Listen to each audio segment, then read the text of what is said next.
Hello, എല്ലാവരും സുഖമായിരിക്കുന്നോ? എന്തുണ്ട് വിശേഷങ്ങൾ? ഞാൻ ഈ വീഡിയോ എഡിറ്റ് ചെയ്യാൻ എടുത്തപ്പോൾ എനിക്ക് പഴയൊരു കാര്യം ഓർമ്മ വന്നു. ഞാൻ പണ്ട് സ്കൂളിൽ പഠിക്കുന്ന കാലത്തും കോളേജിൽ പഠിക്കുന്ന കാലത്തും ഒരു പഠിപ്പിസ്റ്റായിരുന്നു.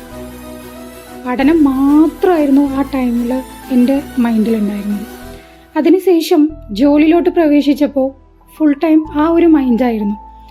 മാക്സിമം എന്നെക്കൊണ്ട് പറ്റുന്ന അത്രത്തോളം വർക്ക് ചെയ്യുക, സ്വന്തമായിട്ടൊരു വീട് കിട്ടുക. അപ്പോൾ ആ ഒരു ടൈമിൽ എല്ലാവരും പറഞ്ഞൊരു കാര്യമുണ്ട്, ചെടികളോടൊന്നും വലിയ താല്പര്യമില്ലാത്ത ഒരാളാണെന്ന്.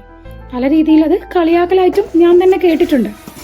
പക്ഷേ എൻ്റെ മനസ്സിൽ ഞാൻ സ്വന്തമായൊരു വീട് കെട്ടുമ്പോൾ അതിൽ ഒരുപാട് ചെടികൾ വെക്കണമെന്ന് നല്ലൊരാഗ്രഹം ഉണ്ടായിരുന്നു.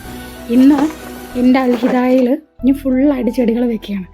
അപ്പോൾ ഇപ്പോൾ പലരും പറയുന്ന മറ്റൊരു കാര്യമുണ്ട്, ദിവസവും ഈ ചെടികൾ വെക്കലല്ലാതെ മറ്റൊരു പണിയും ഇല്ലെന്ന്.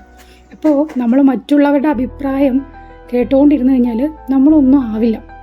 നമുക്ക് എന്താണോ ശരിയെന്ന് തോന്നുന്നത് അതുകൊണ്ട് നിങ്ങൾ മുന്നോട്ട് പോവുക. മറ്റുള്ളവരെ ഉപദ്രവിക്കാതെ നമുക്ക് ശരിയെന്ന് തോന്നുന്ന എന്തൊരു കാര്യം ചെയ്യുകയാണെങ്കിലും അതിൽ നമുക്ക് സക്സസ്സേ ഉണ്ടാവുള്ളൂ.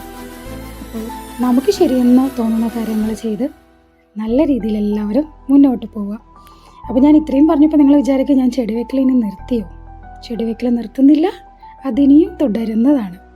കാരണം എൻ്റെ ഇഷ്ടങ്ങളാണ് എനിക്ക് പ്രധാനം. അതിലൂടെ ഞാൻ ആരെയും ദ്രോഹിക്കുന്നില്ല. അപ്പോൾ എല്ലാവർക്കും നല്ലൊരു ദിനം നേരുന്നു.